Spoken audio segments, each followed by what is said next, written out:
حضرت ابراہیم علیہ السلام نے کئی سال دعائیں کی کہ اللہ انہیں اولاد عطا کرے۔ پھر بڑھاپے میں اللہ نے حضرت اسماعیل علیہ السلام کی صورت میں ایک فرزند عطا فرمایا۔ وہ بیٹا جو آنکھوں کی ٹھنڈک تھا، دل کا سکون تھا۔ ذرا تصور کریں اس باپ کا جو اپنے بیٹے کو زمین پر لٹا رہا ہو اور چھری چلا رہا ہو۔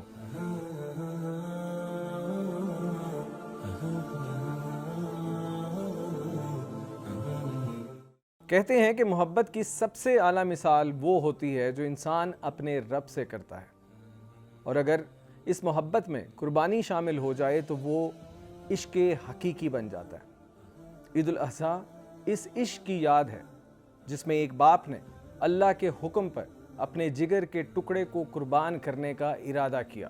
حضرت ابراہیم علیہ السلام نے کئی سال دعائیں کی کہ اللہ انہیں اولاد عطا کرے۔ پھر بڑھاپے میں اللہ نے حضرت اسماعیل علیہ السلام کی صورت میں ایک فرزند عطا فرمایا۔ وہ بیٹا جو آنکھوں کی ٹھنڈک تھا، دل کا سکون تھا۔ لیکن پھر ایک رات حضرت ابراہیم علیہ السلام کو خواب میں ایک حکم ملا، اپنے بیٹے کو اللہ کی راہ میں قربان کر دو۔ یہ کوئی عام حکم نہیں تھا، ایک باپ کے لیے سب سے مشکل آزمائش۔ لیکن حضرت ابراہیم جانتے تھے یہ خواب عام نہیں، یہ حکم رب العالمین ہے۔ اگلی صبح انہوں نے حضرت اسماعیل علیہ السلام کو ساتھ لیا اور جنگل کی طرف نکل پڑے۔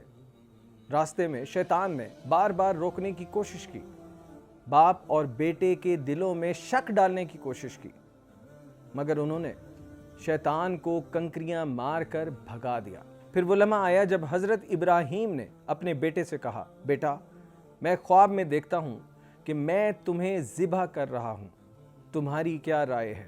حضرت اسماعیل نے جواب دیا، ابا جان جو آپ کو حکم دیا گیا ہے اسے پورا کریں، انشاءاللہ آپ مجھے صابر پائیں گے۔ ذرا تصور کریں اس باپ کا جو اپنے بیٹے کو زمین پر لٹا رہا ہو اور چھری چلا رہا ہو۔ لیکن جیسے ہی حضرت ابراہیم نے چھری چلائی، اللہ تعالیٰ نے حضرت اسماعیل کو بچا لیا اور ایک دمبا ان کی جگہ دے دیا۔ اللہ کی طرف سے آواز آئی، اے ابراہیم تو نے خواب سچ کر دکھایا، یہ تھی تیری کھری آزمائش اور ہم نے تمہیں کامیاب کیا۔ یہ قربانی، یہ اطاعت، یہ صبر اور یہ اخلاص رہتی دنیا تک ایک مثال بن گئی۔ تب سے آج تک ہم ہر سال عید الاضحیٰ مناتے ہیں، محض گوشت کے لیے نہیں بلکہ اپنے رب کی اطاعت، خلوص اور محبت کی یاد میں۔ تو آئیے اس عید پر ہم صرف جانور ہی نہیں، اپنی انا، نفرت، خود غرضی کو بھی قربان کریں تاکہ رب ہم سے راضی ہو جائے۔